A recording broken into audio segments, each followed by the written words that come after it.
Well, good morning. I am so glad that you guys were able to join us again this morning. I am excited to have our guest with us today.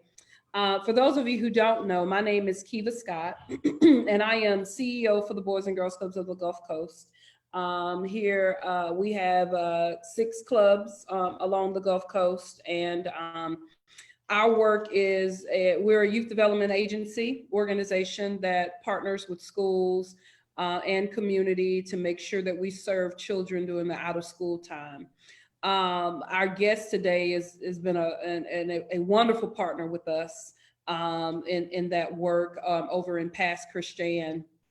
So a little bit about Legacy Business League is we formed Legacy Business League as an organization that empowers minorities and makes sure that they have a seat at the table, and that that we're acknowledging the sacrifices of those that have been on the coast or those that have done work with minority communities, at the same time fueling the next generation with information, education, and access.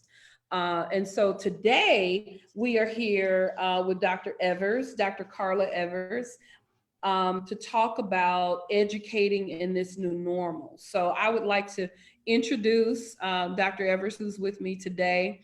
And Dr. Evers, tell us a little bit about yourself. Now, I didn't know that you grew up in Mississippi until I was doing some research on you. So number one, thank you for being with us. I know that you're busy. A lot of people are home because of schools being out, but you hadn't stopped at all. You and your team have still been busy. So tell us a little bit about where you grew up. Well, good morning. First of all, thank you for having me this morning. I grew up in a very small town named Carrier, Mississippi.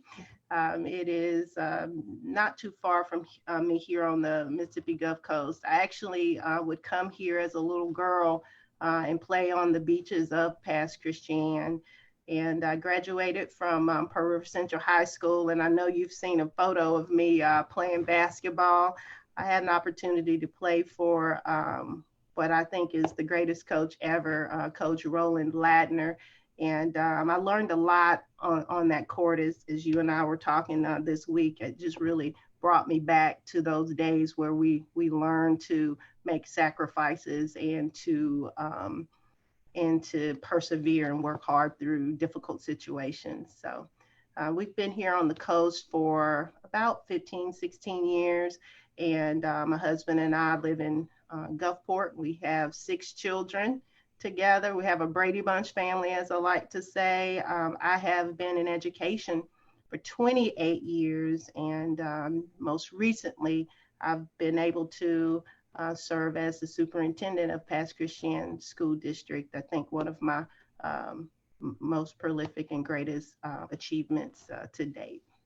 Yeah. So you mentioned that picture. I didn't just see a picture of you playing basketball. I saw a picture of you bawling, Dr. Evers. Form was on point. We'll have to get that picture up on our website, on the Legacy website, so that y'all see. Dr. Evers wasn't playing with it. I just want you to know. I think you were in the air on the picture. That's right. But in that picture, we were playing one of our arch rivals, which had several of my cousins on the team. So you have to really show up on that night. Oh yeah, absolutely, absolutely. So did y'all win ultimately? Were you able to come home with the bragging right? I don't even remember if we won that particular game, but that we had great matches between us and Poplarville Hornets. So it would go back and forth between both teams. So not sure. Yeah. Very well. Well, I know that sports teach us fundamental things that set us up for the future. Tell me what lessons you learned from sports and or teamwork that informs your work with your school district. Well, I've just talked about 2 previously, the importance of sacrifice is something that I learned from playing sports. We have to, a lot of times you give up a lot of things to be on a team. You may not be able to go places with your friends because you have practice or you have a game or something like that. Perseverance was another trait or factor that I learned as being on a team because you have to have some stick to itness. You can't give up when things are difficult. It may look like you're losing the game, but you have to stay focused on what your end goal is and work through adversities when you're on the court. It really informed my practice in that talking about when it comes to accountability on a team, everybody on the team is accountable for playing their role, understanding their role, and how what they do impacts everyone around them. So I always talk to those who work in our school district about the importance of us being a team and holding not only ourselves but each other accountable for the work that we do. So those are just some of the things that I learned. And I guess the final thing that I learned, my coach used to tell me, stand taller than what you really are. And when you walk into somebody else's gym, you walk into that gym like you own that gym, because at that moment it is yours. And so I always take that with me anytime I'm going someplace. I know that I've earned the right to be in this moment or in that moment. So. Very good. Thank you for sharing that. Which sets us up for, what we're faced with as a country, and certainly here on the coast. We got 57 million kids around about that are out of school right now, according to the National Center for Education Statistics, because of the pandemic. And many schools had to very quickly come up with innovative ways to reach and teach their young people.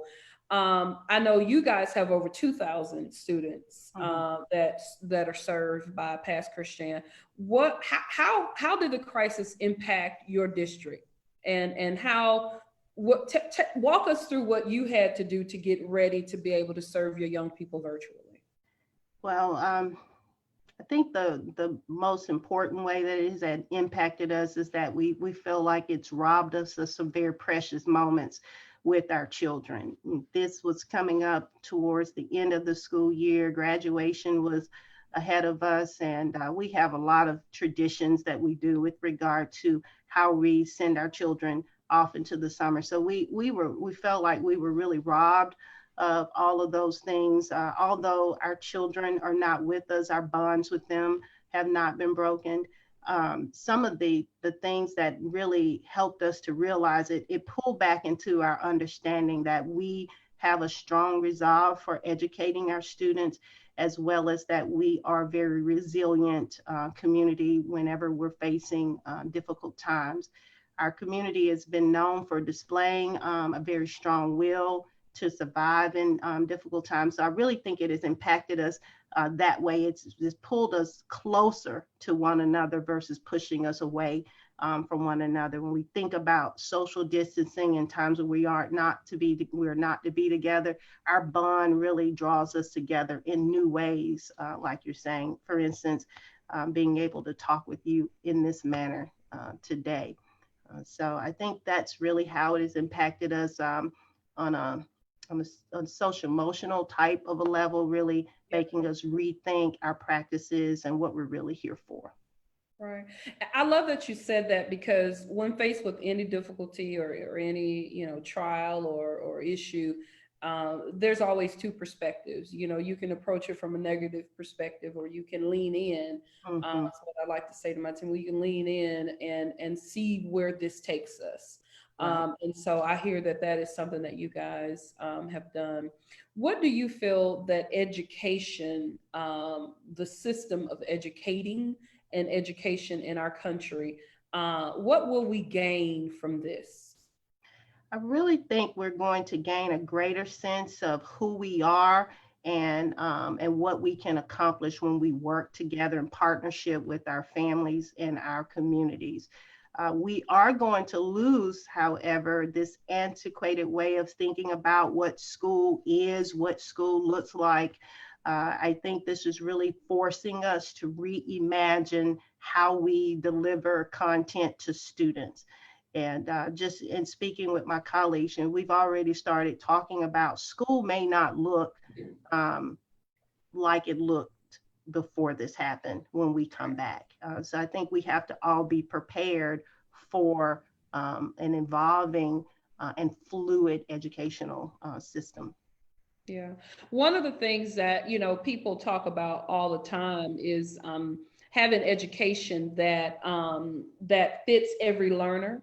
And well, I'm calling it an opportunity. This opportunity forces us to kind of think about that, because there are some kids that would survive better in an environment where they are not in school for 7, 8 hours. What would you say about that? I think anytime we approach education, we have to think about the needs of all of our learners. Some students I hear are thriving right now. I was just at the high school yesterday, and we had a few teachers there. And some of the teachers were amazed at how some children have really started to blossom just here in this moment. We would have not thought about teaching them in this way. Full scale. So I think different learners need different things, and we have to be able to provide different experience for them. And this really has brought to the forefront that there's an alternative way for us to approach our instruction, and maybe flipping the classroom um, more from a traditional setting to more of one that really speaks to the needs of our children. Right. Thank you. For those of you who are just turning in, my name is Kiva Scott. Again, I'm CEO of the Boys and Girls Club of the Gulf Coast, here right on the Gulf Coast of Mississippi. And today, the Legacy Business League has Dr. Carla Evers here with us, who's the superintendent of Pass Christian School District. So, Dr. Evers, many are talking about young people that would have needed the last few weeks of education and may have been struggling throughout the school year, and would have needed those last few weeks just to be able to try to pull something up. What are your thoughts on, or share with us, what will happen to those students with their grades? Will they be able to pass? Will they get some support during this time? What is it looking like for those young people? First, I think we learned a great lesson that we cannot wait for our last moments to turn up the heat. But what we're doing in our school district is we already knew who those students were, right? Going into term 3, we already know who they are. So there's not a surprise there. But what we're having to do again is rethink our work.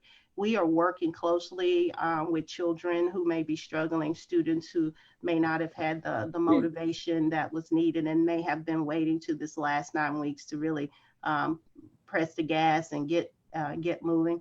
Our inclusion teachers, for instance, and our interventionists sit in on our online classes, and then they follow up with the students in small group and or individually.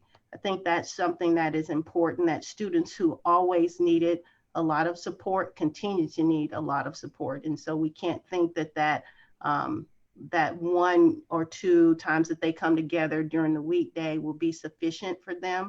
And so we are continuing to do what is extra for them so that they can see more success. We are going to take a stop on May the 8th. We're going to take a pulse check on our students just to get a feel for where they are. We're going to look at their grades cumulatively on that date to see which students really need additional supports.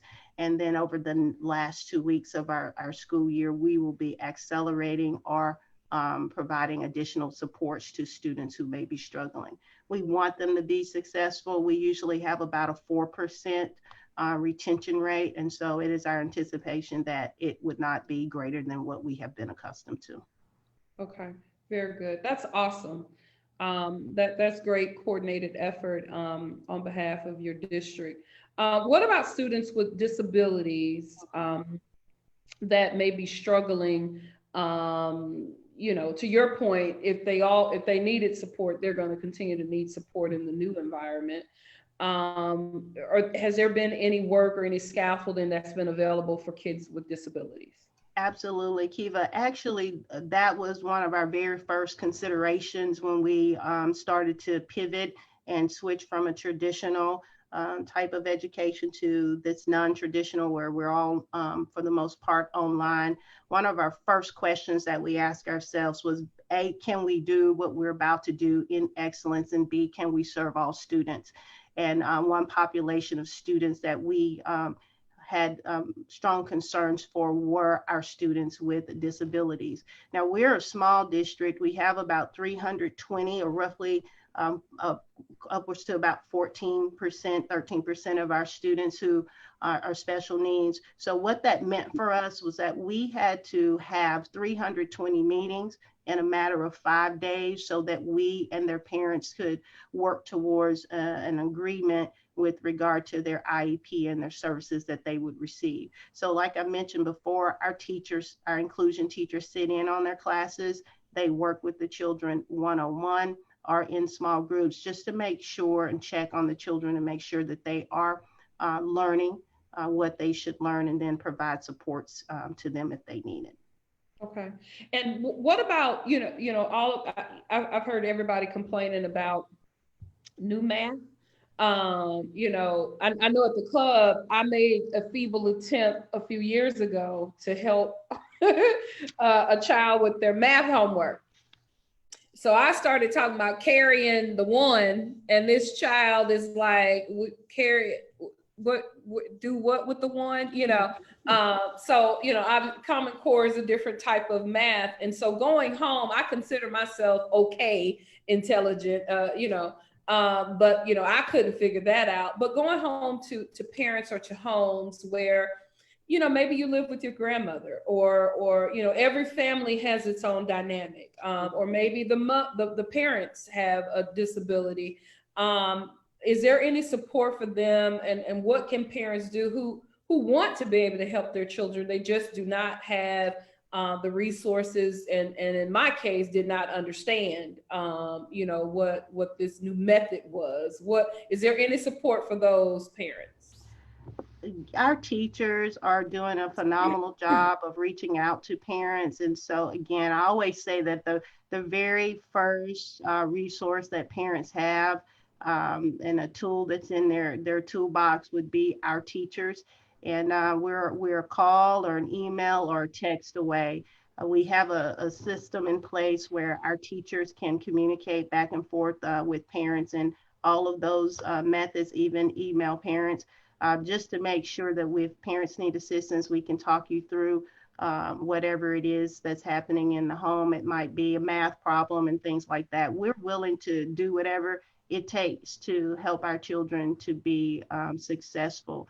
And we always like to look for, like if a parent has a disability, we like to look for their abilities. We want to focus on how the parents communicate best, what the parents need. And so just recently, I just saw a picture of teachers standing in the yard at a home. The parent was saying she was so thankful that the teachers just came by to check on our children. So we really are stretching ourselves outwards and leaning in, as you say, to the situation to make the best out of it. So. Right. Well, I love the perspective that you are taking and that your team is taking, and I think if we could spread that around, that you're really looking for the opportunity here to be able to continue to serve. To your point, this can be an opportunity to bring us closer. Certainly your teachers are making every effort to not lose touch with their young people, and what I hear you saying is not even lose touch with their families. And so I think that that's a great tool that any district can use, and I'm sure many of the districts around the coast are using, because that's relationship. The teacher student dynamic, that is a relationship. And so I applaud your effort in that. So we've seen jokes, we've seen skits. I'm sure you've seen them on YouTube and on Facebook and Instagram, where parents are, home with their young people and having to educate them. And there's this idea that everybody's growing in appreciation for what teachers were going through throughout all of these years. What do you say about this? Do you feel that there's a whole new respect for number one, the field of education, but certainly the role that the teacher plays. Honestly, I've never been a huge fan of videos that make fun about schools, but I do partake sometimes. And I honestly have had an opportunity this year, the very first week, we had a parent drive up, and I have the video. I need to share it with you because she spoke about the Boys and Girls Club. And she said she was so sorry for everything that she had put us through as it related to her children. She wanted to apologize to the teachers, to the secretaries. She just went down this long list of people she wanted to apologize for, because she was saying she really sees the work that goes into having children sit in a space and to stay focused on their task.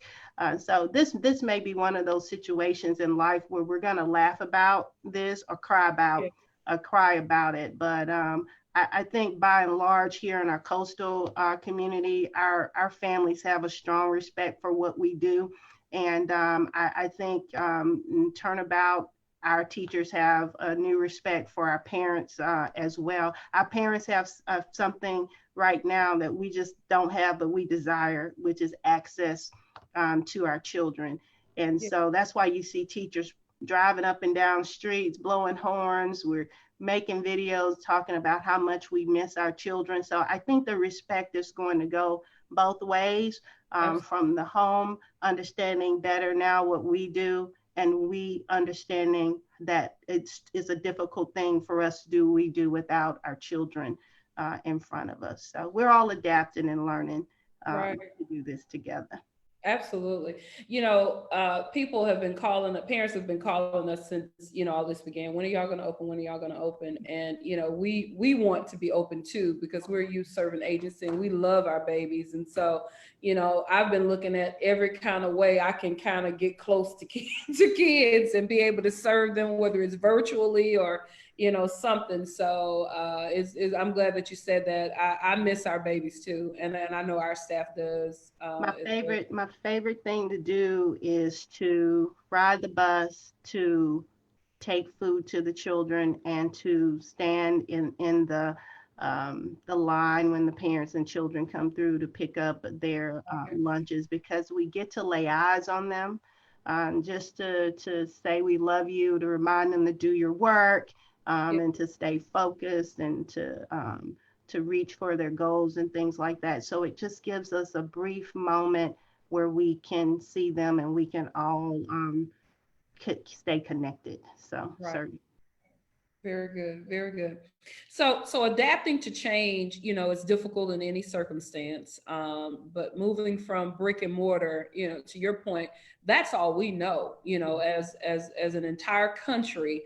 What we know is go inside of a building where the teachers are, get your education, and then you come out to go home. And to move to this online platform, certainly was not easy, and having to do it very quickly, had its challenges. What are some resources that we can help get out to parents that will help them as they educate their children? Now, we know that in a few weeks, the traditional time for school will end, Uh-huh. but it's so important that we continue the education even beyond these next few weeks, because there will still be some limitations to agencies that will be serving. They'll still have to maintain certain numbers until we can get this thing under control. What are some resources that are available that parents can use during this time that they have their children at home? One of the first resources I'd like to point parents toward would be a human resource, which would be their teachers, their children's teachers, as well as the school's counselors. I think this is a moment right now. We know that they're going to be trusted individuals. We can trust the resources that they're providing, and they also serve as a source for ideas and even assistance with emotional needs that children may be having. I would also encourage parents. I know sometimes I'm sure it's a struggle in as much as it's difficult for us. I'm pretty sure it's difficult for families to make this shift also. So I would encourage parents to reach out to other parents. Parents can share ideas about what they're doing to make it successful in their homes. They also may share stories and frustrations for that matter. And then I would ask parents to, if you're looking for information about COVID-19, I would like to point them to the Center for Disease Control website. There's some good information on there that you may want to talk with your children about, so that your children don't have to be afraid, but they can be informed and know how they should conduct themselves when they are around others. And then finally, if I had to point out one academic site that I would be interested in sharing with families, would be the Khan Academy. That's been a staple that we've gone to for years. It has academic content for all grade levels and the four primary content areas. And that gives parents an opportunity to be able to keep up with their child's progress as well. Very good. Thank you for those resources. And again, for those of you who are just tuning in, Legacy Business League this morning has Dr. Carla Evers, who's the superintendent for Pass Christian School District. And all of those resources that you just named, Dr. Evers, we'll make sure that we have those. We'll post them here on Facebook, but then we'll also have them on our website. There's an article too that you and I discussed, and we'll make sure that we get that article out to parents. A lot of people have said, looking at this as an opportunity, that, parents, that when education works its best, that it happens in partnership, obviously with the school, but then also with parents. And this idea that parents should see themselves as the primary educators of their children.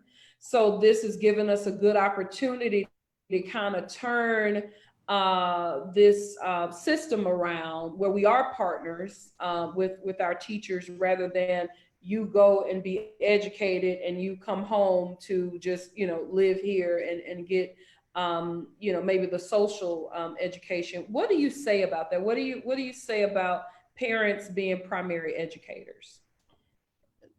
Not only are parents a primary educator for children, they are their first educators. Children in large part get their language from their parents. We teach them how to even speak and communicate. So that's the first thing. But I think it's important for parents to also see themselves as partners with us here in the schools, which is why in our school district's mission statement, it begins that we will work in partnership with families and community. We understand the importance of that bond and that relationship between the home and the school, which is one of the reasons why I think it made it easier for us, not easy, but easier for us to make this shift. And so we want our parents to know that we share this responsibility with them, and that now more than ever, it's important for them to continue to communicate with us and for us to communicate with them. Okay, very good. What role do you feel that community can play in making sure that kids are educated and that learning doesn't stop during this time where kids are out of school? Yeah. So school buildings are closed, but school is still in session. I think that's probably one of the most important things we can all remember. We just need our communities to continue to support us. Just for example, the community of Pass Christian stepped up. We had a need for about 100 students who were needing Wi-Fi access. And the community members just stepped up and came to us to say, let us help, and they made donations. So community, just continue to support us in our efforts. Okay, very good. So we have a few questions that are coming in online, and I have a few here. Teachers were asking, will online education eliminate the need for teachers? So what about teacher job stability? I think it strengthens the need for teachers because I think you can't take that human factor out of education. Anything that we're doing online, whether we're using Google Classroom, Edgenuity, any of these resources that we're using, at the school. They're just that. They're helping us to facilitate instruction. And being that we're all human beings, we need that human interaction. We need to have those relationships. So rather than eliminate the need for teachers, as we were saying early, these jokes are out there about the respect that parents have for us, because there's some realness behind that. And Right. so I think it solidifies the need for teachers more than ever. Okay, very good. When school reopens, how will you motivate teachers? And then the second part of that is how will you motivate students for the new year? Honestly, I don't think we will need to motivate everyone. I think this Everybody's after coming running back in. everybody's ready, right? Everybody will be ready to come back. It's because we miss the relationships. Yeah. Our children are missing their friends. Our teachers are missing our students. Our students are missing their teachers.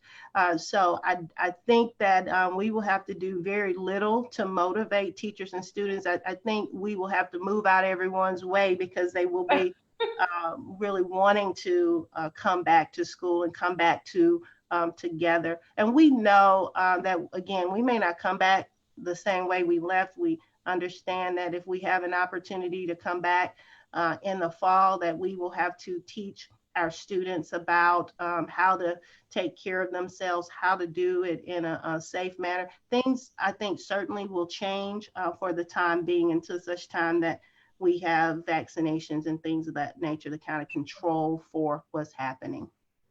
So one of the questions that we have that came in, Dr. Evers, is past Kirschtan School District seems to be ahead of the curve as it related to the crisis response, your response time. What do you think that you guys did differently? That maybe not comparing with other districts, but just what do you feel that you guys did differently? Yeah, I think I'd be careful to compare us to other districts because we're all so different. Some of us are so much larger. There are districts in the state have 30,000 children. I think here in this situation, our size worked to our advantage. Our relationships with our parents and community worked to our children's advantage.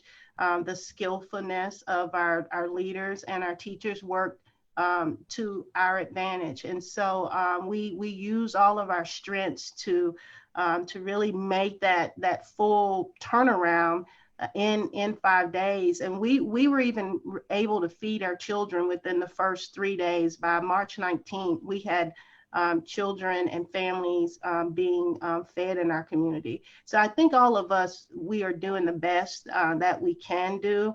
And we're putting our best foot forward. And I think we all have to be patient with one another, and we have to give grace to each other and to ourselves. We have to allow for mistakes to be made, but I keep saying, reach out to your school, reach out to your teachers versus reaching out to Facebook or social media or something like that for answers. Yeah. One of the things that I keep hearing from you, and I just want to say that again, is this idea of how we view this crisis. Is this an opportunity for us? You know, are we all gonna, just pass out? Or are we gonna lean in and figure out where this thing takes us? And it seems to me that top of mind for you all, I would say we're children. Is at the full end of the day, how do we get education to our kids? I love the idea that you guys focus also on the family. So many times people think the student, but the students come from homes, and whether we want to or not, sometimes we have to make sure that we take into account of being able to support them at home as well as being able to support them at the school. So I appreciate you being here with us today. This is this portion of what we do is called Legacy Talks, and we've been hearing a lot about education and folks, parents, from one end of the spectrum to the other. Either parents are like, I'm adapting, they're kind of leaning in to the all the way to the other end. They're like, somebody better help me quick before I break my child, with, needing some support for being able to educate them in this new environment. And so it is good to know that you guys are doing all that you are doing. Any final thoughts? Anything that you would like for parents or the community to know as we wrap up this topic, but not the conversation about educating in the new normal? Yeah. First of all, I just want to say again, thank you for having me today. And I've heard you say the words lean in a couple of times. And that was my very first message when I became superintendent, is that when you are running a race, the very end of the race is the most difficult piece, but you have to lean into the experience. And we cannot give up on each other. We cannot give up on these circumstances. We've had to continue to find ways to work through this because there's something at risk that is far too important for us to give up, and that's our children's education. And so, but we have to lean in together, and we just have to join hands. So parents, community members who may be listening, just know that your schools want the best for our children, and we share the children, and so anything that you need, please feel free to reach out to us, and we will do the same. We will reach out to you for what we need. Absolutely. One of the things that a lot of people don't know about you and I is that we have kids together. We do. That we raising babies together. But anyway, and what I mean by that is that we have a club that's actually attached to the school. And so we have a great partnership. And when those young people leave that elementary and middle school, they are able to come inside of the Boys and Girls Club and continue on with an enrichment of the education that they received in that club that day. I mean, I'm sorry, in the school that day. And so we are so grateful for that partnership, and we will continue to do that. And hopefully more organizations will partner with schools. And I know we do a good job of that here on the coast. I can say that, that we have a lot of caring organizations that partner with our schools to make sure that kids have support wrapped around them throughout the day. So Dr. Evers, thank you so much for your time today. We're excited about what you guys are doing, and certainly praying that you all are able to continue that effort. We're certainly going to partner to do what we can. I think you know that we've stood up a few virtual conferences, and we'll continue to do what we can throughout the summer, and even partnering with you guys to do some education enrichment as it relates to reading and math and science, so that the young people in Pass Christian and in all of our other cities where we have clubs, that they're able to maintain some of that learning that they had as they approach school this year. So I will go ahead and do a few announcements that we have. Tune in on Thursday at 11:30. Where we'll have, CC Shabazz.